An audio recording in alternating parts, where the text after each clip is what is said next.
हरि ओम नमः शिवाय। प्रिय दर्शकों, कुंडली अध्ययन के अंतर्गत मैं पिछले एपिसोड में धनवान योग के विषय में चर्चा कर रहा हूं। उस कड़ी को आगे बढ़ाते हुए आज दो ज्योतिषीय सूत्र धनवान योग के लिए बतला रहा हूं। कुंडली में प्रथम भाव जो है लग्न कहलाता है और द्वितीय भाव धन भाव है। तो यदि प्रथम भाव और द्वितीय भाव यानी लग्नेश एवं धनेश की ज्योति किसी भी भाव में हो जाए तो जातक अपने बाहुबल से, अपने पुरुषार्थ से धन अर्जित करता है। इस योग को कहते हैं भुजा अर्जित धन योग। धनेश एवं लग्नेश, धन भाव जो है लग्न में बैठा हो धनेश, और लग्नेश जो है वह धन भाव में बैठा हुआ हो। धनेश एवं लग्नेश की राशि परिवर्तन हो जाए। दूसरा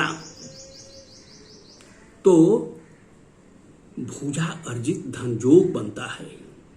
जातक अपने पुरुषार्थ से, अपने पराक्रम से काफी धन अर्जित करता है।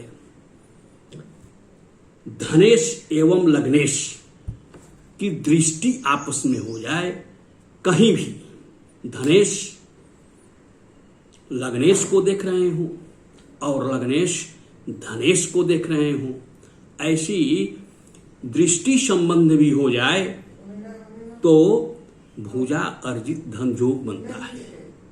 जातक इस योग में अपने बाहुबल से, अपने पराक्रम से काफी धन अर्जित करता है अपने जीवन में।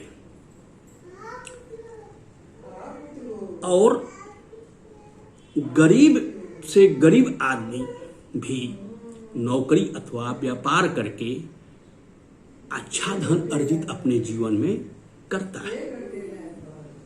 धनेश और लग्नेश की ज्योति हो, धनेश एवं लग्नेश की राशि परिवर्तन हो जाए तब, एवं धनेश और लग्नेश आपस में दृष्टि संबंध बनाए हो,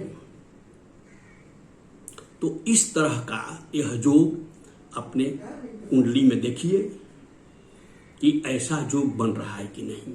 अगर ऐसा योग बन रहा है तो आज के युग में तो भाई कर्म करना जरूरी है, तभी धन होगा। तो ये योग पराक्रम को जो है उत्तेजित करता है और प्रेरित करता है कि आप जो है मेहनत करें और अच्छा धन अर्जित करें। इस योग जब कुंडली में ये योग बनता है तब ये पहला जो है धनवान योग का ये सूत्र पहला हुआ। दूसरा सूत्र है कि त्रिक भाव, जो कि छठवां, आठवां और ब्रह्मा, कुंडली के ये तीन भाव जो हैं छठवां, आठवां और ब्रह्मा, ये त्रिक भाव कहलाते हैं। और इस त्रिक भाव में भी जबरदस्त राजयोग बनता है धन का। धनवान योग का ये जबरदस्त जो है बनता है, उसमें जातक रंक से राजा हो जाता है। इतनी जबरदस्त योग जो है इस बनता है। अगर छठवां घर का मालिक छठवें में स्वगृही हो, आठवां घर का मालिक स्वगृही आठवें में बैठे हो, या बारहवां घर का मालिक बारहवें में बैठे हो, शर्त यह है कि उस पर किसी भी पाप ग्रह का एवं शुभ ग्रह की, किसी भी ग्रह की दृष्टि न हो। तो यह जो है महान राजयोग बनता है और इसमें राजा बन जाता है जातक। अगर इस कुंडली में छठवें भाव का मालिक 8वें में बैठा हो या 12वें में बैठा हो और किसी भी पापी ग्रह अथवा शुभ ग्रह की दृष्टि न हो तो भी यह धनवान योग बनता है।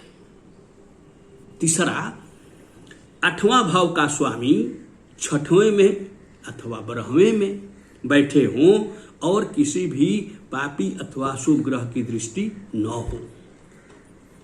12वें भाव का स्वामी 6वां में बैठा हो अथवा 8वां में बैठे हो और किसी भी शुभ अथवा पापी ग्रह की उस पर दृष्टि न हो, तो ऐसा योग जो है जबरदस्त धनवान योग बनाता है। 8वां 12वां और व्यय भाव का स्वामी जो है एक जगह इकट्ठा होकर के 6वां 12वां अथवा 8वां में बैठे हों तो पर भी यह योग काम करता है और यह योग धनवान योग बनता है।